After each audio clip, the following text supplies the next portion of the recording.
When archaeologists first entered this cave in 2002, they saw handprints covering the walls. Hundreds of them, small ones, tiny, maybe 4 to 5 centimeters from palm to fingertip, the kind you'd expect from babies. But when researchers analysed these handprints years later, they realised something disturbing. These weren't children's hands. In fact, they weren't human hands at all. But that was nothing compared to what came next. The other drawings they found, that's when it all turned truly dark. The site is called Wadi Sura II, the Cave of Beasts. It sits in one of the most remote corners of the Egyptian Sahara, near the borders with Libya and Sudan. In May 2002, Italian explorer Massimo Fugini and his team were searching for rock art when they spotted a rock shelter 20 meters up a sand slope. They climbed, shone their flashlights inside, and the walls exploded with images. Thousands of them, figures painted in red,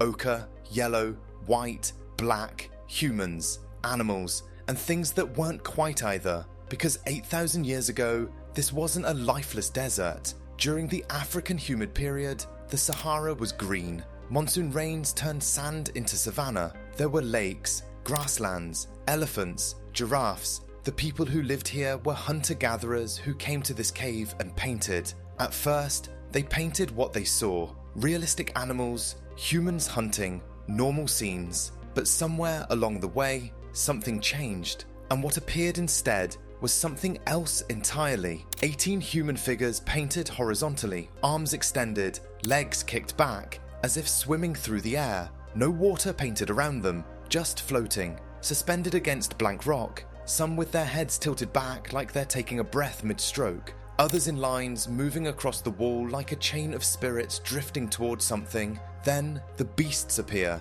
They're massive, 30 to 50 centimeters across the rock face, dark red, sometimes black, solid silhouettes with thick bodies like bulls, long tails held upright or curved, and they stand on 3 legs, not 4, 3, 1 in front, 2 behind, the wrong number, deliberately wrong. And those legs, they look human. You can see knee joints, ankles. They're not hooves, they're not paws, they're legs that bend like a person's legs. But they have no heads. Where the head should be, there's nothing, just a stump, a flat line where the neck ends. And clustered around these headless giants are tiny human figures, 5, 6, 7 centimeters tall, some with their arms raised, others upside down near the beast's neck. And in the most disturbing scenes, you can see humans positioned at the neck opening, half inside the beast's body, legs sticking out, arms flailing, as if being swallowed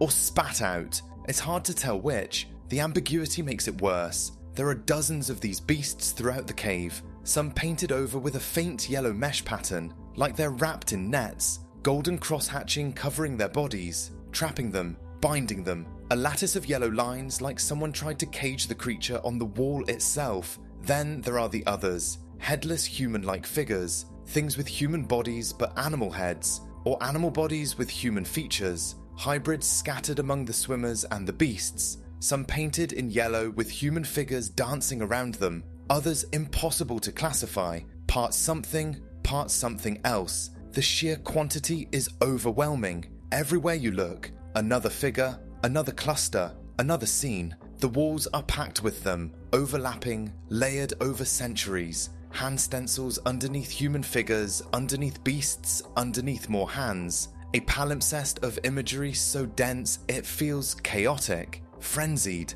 and all of it painted by people who knew how to draw realistically, because scattered through the cave are normal animals, an elephant with a trunk, giraffes with long necks, ostriches, gazelles. They're accurate, lifelike, which means when they painted a 3-legged headless monster swallowing people, it wasn't because they didn't know how to draw. It was deliberate, intentional. This was mythology, a symbolic world we can see but can't decode. Now, back to those hands. In 2016, Dr. Emmanuelle Honoré from Cambridge published a study. She'd visited the cave in 2006 and noticed immediately that something was wrong with the small handprints. They looked off, so she gathered measurements of actual human baby hands, 36 newborns, 25 premature infants, adult hands for comparison. Then she measured the small stencils from the cave. The analysis was unambiguous. The cave prints were too small even for premature babies.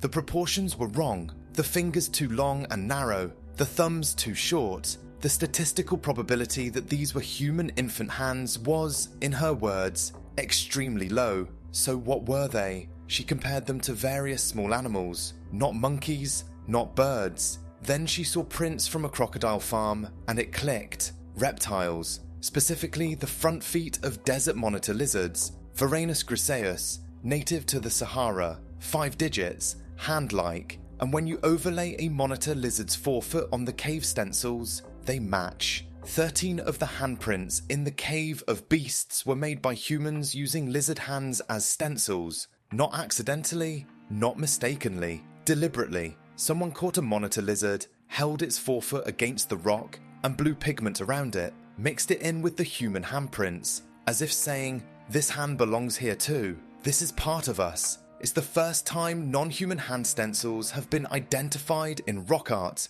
and it proves something critical. This wasn't just art, it was ritual, a symbolic system where the boundary between human and animal was intentionally blurred, where people marked themselves not just as humans, but as something connected to the reptile world. Maybe the monitor was a totem, a spirit guide, a clan symbol. We don't know, but we know it meant something. And here's where it gets darker. At some point, the people who created these paintings came back with tools, stone scrapers, and they deliberately destroyed parts of their own work. The heads of the beasts, where heads would have been, show evidence of intentional defacement, scratching, pecking, removal, not natural erosion, targeted destruction. They painted the beasts, then they painted nets over them, then they removed their heads, as if trying to control something, bind it, kill it. Researchers believe they thought the images had power, that by painting these creatures they'd given them a doorway into reality.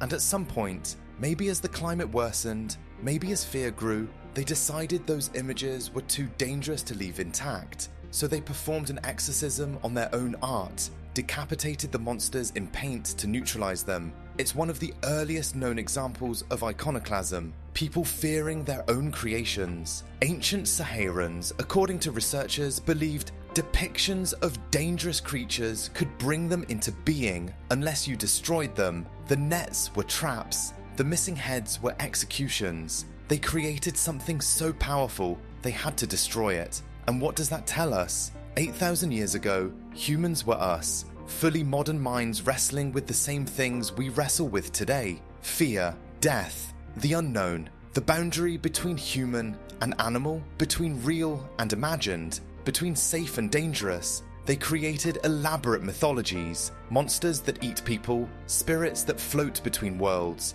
hybrid beings that exist in both realms. And when those mythologies became too real, too frightening, they tried to erase them. The Cave of Beasts isn't just an archaeological site, it's evidence that the human impulse to create dark stories, to give form to our fears, to build mythologies around death and transformation, that's ancient, hardwired. We've been doing it since we could paint, and we've been afraid of what we create just as long. The lizard hands prove it wasn't random. This was a deliberate symbolic system, a ritual practice where people identified with animals, mixed their identities, crossed boundaries. The beasts prove they imagined horrors as vivid as anything we imagine today. The defacement proves they took those horrors seriously enough to try to destroy them. Scientists who study the cave describe it as a mythological world whose symbolism hasn't been deciphered. But maybe the specific details don't matter as much as what it represents,